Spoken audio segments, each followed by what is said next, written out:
राम राम साथियों, बोलो नीप करोरी बाबा महाराज की जय, परम पूज्य सिद्धि माता की जय। मैं doctor Umesh Vajpayee BNK miracles में आप सभी का स्वागत करता हूं।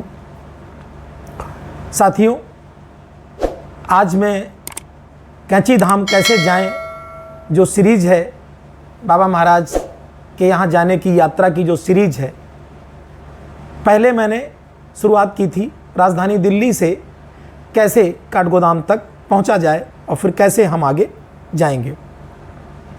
आज इस वीडियो में हम लेंगे तो ये वीडियो नॉर्थ ईस्ट से और ईस्ट की तरफ से लेकर के हम और बाबा के दरबार तक की यात्रा इसमें हम समेटेंगे।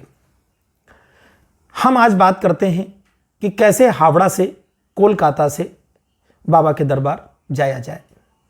अब जब कोलकाता की बात कर रहे हैं तो आप अपने मन से समझ लें कि नॉर्थ ईस्ट के जितने भी छोटे छोटे राज्य हैं वो सब, रास्ते में पड़ने वाले बिहार या झारखंड के कुछ हिस्से या हमारे पश्चिमी पूर्वी उत्तर प्रदेश के कुछ हिस्से, जिनमें हम गोरखपुर ले सकते हैं। क्योंकि जो मार्ग है हावड़ा से, जो मार्ग है, एक मार्ग तो आता है बनारस होते हुए, प्रयागराज होते हुए कानपुर की तरफ, और एक मार्ग घूम जाता है जो गोरखपुर की तरफ से होते हुए और लखनऊ होते हुए निकलता है। तो आज हम बात करते हैं लखनऊ वाले मार्ग की। तो हावड़ा से जब हम चलते हैं तो हावड़ा से एक ट्रेन चलती है बाघ एक्सप्रेस। बाघ एक्सप्रेस ये हावड़ा से चलती है और लगभग तीसरे दिन, मतलब लगभग 36 घंटे में, 35 घंटे और 30 मिनट में ये अपनी जर्नी हावड़ा से काठगोदाम तक की तय करती है। हाँ, अच्छी ट्रेन है, लेकिन चूंकि लंबी दूरी की है और दूरी भी कोई थोड़ी नहीं है, दूरी 1514 किलोमीटर की दूरी तय करती है ये ट्रेन। 35 घंटे 30 मिनट में तय करती है। रास्ते में 61 से 62 स्टॉप लेती है और 1514 किलोमीटर की दूरी ये ट्रेन तय करती है। ये हावड़ा से चलती है 21:45, मतलब रात्रि के 9:45। ठीक है, 9:45 PM पर यह चलती है और तीसरे दिन सुबह जो है मॉर्निंग में 9:15 पर यह काठगोदाम पहुंचती है। अब ये जब चलती है तो रास्ते में कौन कौन लोग आ सकते हैं, एक तो मैंने बता दिया, नॉर्थ ईस्ट के लोग और कोलकाता से आने वाले लोग आ सकते हैं। अब हमारे यहाँ उत्तर प्रदेश से कौन कौन आ सकता है, तो जो गोरखपुर से बाबा के दरबार जाने वाले भक्त हैं वो इससे जा सकते हैं, गोरखपुर वाले लोग जा सकते हैं। उसके अलावा गोरखपुर के बाद बस्ती के लोग जा सकते हैं, बस्ती के बाद ये गोंडा जाएगी, गोंडा के लोग जा सकते हैं। लेकिन अयोध्या के लोग इसमें नहीं बैठ सकते। क्यों? क्योंकि अयोध्या से होकर नहीं निकलती है।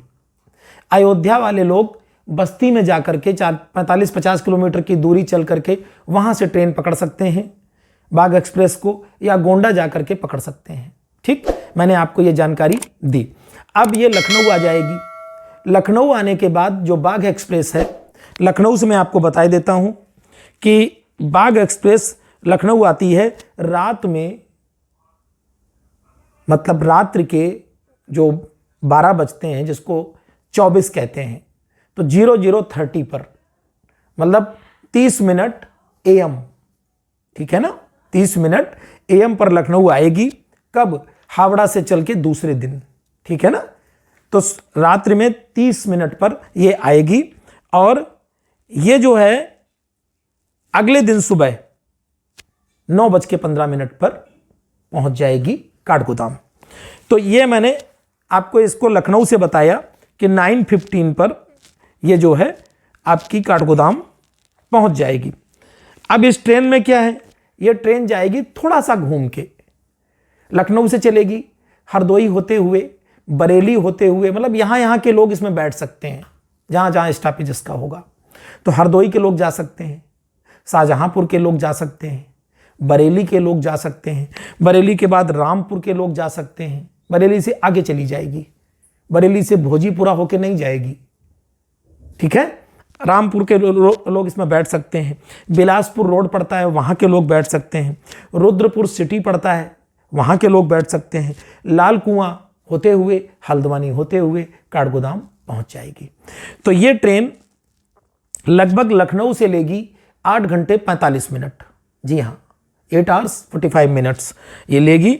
इस ट्रेन का नंबर है 13019, 13019 इस ट्रेन का नंबर है। बाघ एक्सप्रेस नाम है।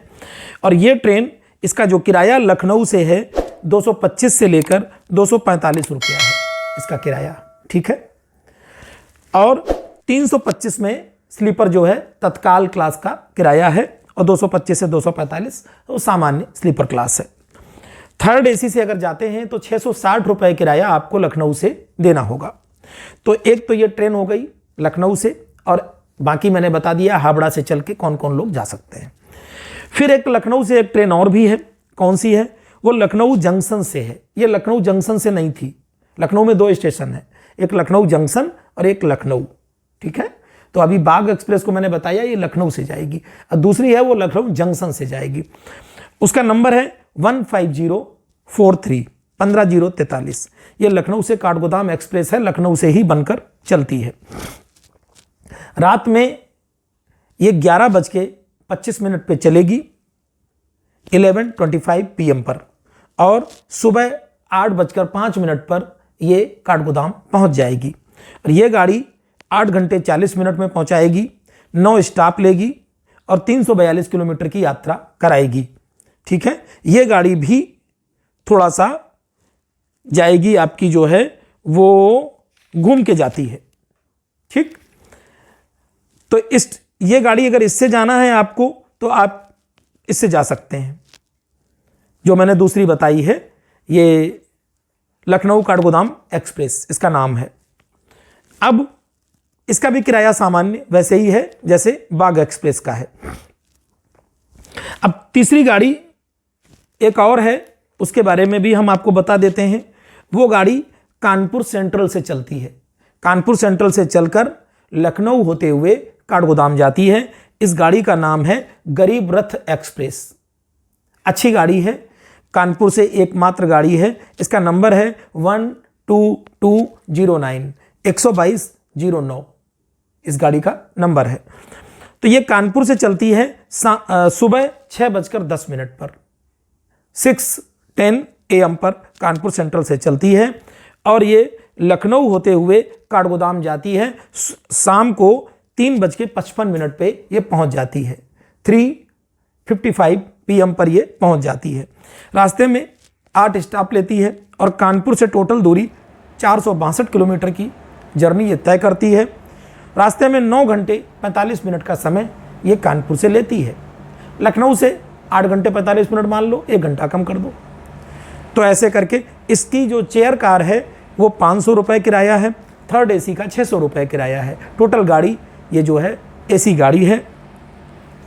हमने आपको ये 3 गाड़ियाँ लखनऊ से बताई और 1 गाड़ी कानपुर से बताई, और बाकी मैंने नॉर्थ ईस्ट से और पूर्व की पूरी यात्रा को आपके इसमें मैंने खींचा है। अब ये तो मैंने ट्रेन के द्वारा आपको बताया। अब प्लेन की यात्रा को आप समझ सकते हैं कि कलकत्ता से जाने वाले लोग मेरे हिसाब से डायरेक्ट उनको प्लेन उत्तराखंड का नहीं मिलेगा, पंतनगर का डायरेक्ट नहीं मिलेगा। वो लोग कोलकाता से पहले दिल्ली जा सकते हैं और दिल्ली से पंतनगर की यात्रा वो कर सकते हैं, ठीक। लखनऊ वाले लोग भी डायरेक्ट किसी भी प्रकार की फ़्लाइट नहीं है। वो लखनऊ एयरपोर्ट से आप दिल्ली जाइए, फिर दिल्ली से वाया आप पंतनगर जाइए। रोड से जाने वाले लोग लखनऊ से अगर जाते हैं आप, या आप गोरखपुर से जाते हैं, पूर्वी उत्तर प्रदेश से आते हैं, आप बिहार साइड से आते हैं, तो रोड से चलने वाले लोगों को 2 मार्ग हैं।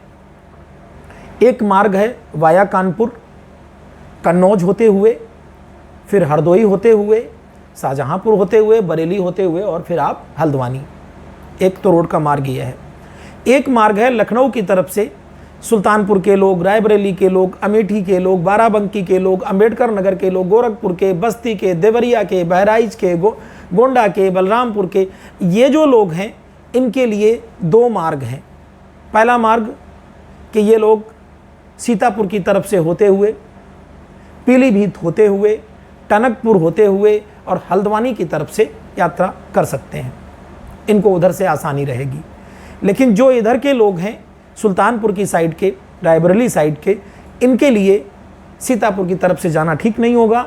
इनके लिए जो यात्रा है वो इधर से जाएं लखनऊ, लखनऊ से हरदोई, हरदोई से शाहजहांपुर, शाहजहांपुर से बरेली, बरेली से हल्द्वानी और हल्द्वानी से काठगोदाम, काठगोदाम से कैंची धाम। ऐसे करके यात्रा कर सकते हैं। ठीक है, तो आज की जर्नी में हम यहीं तक रखेंगे।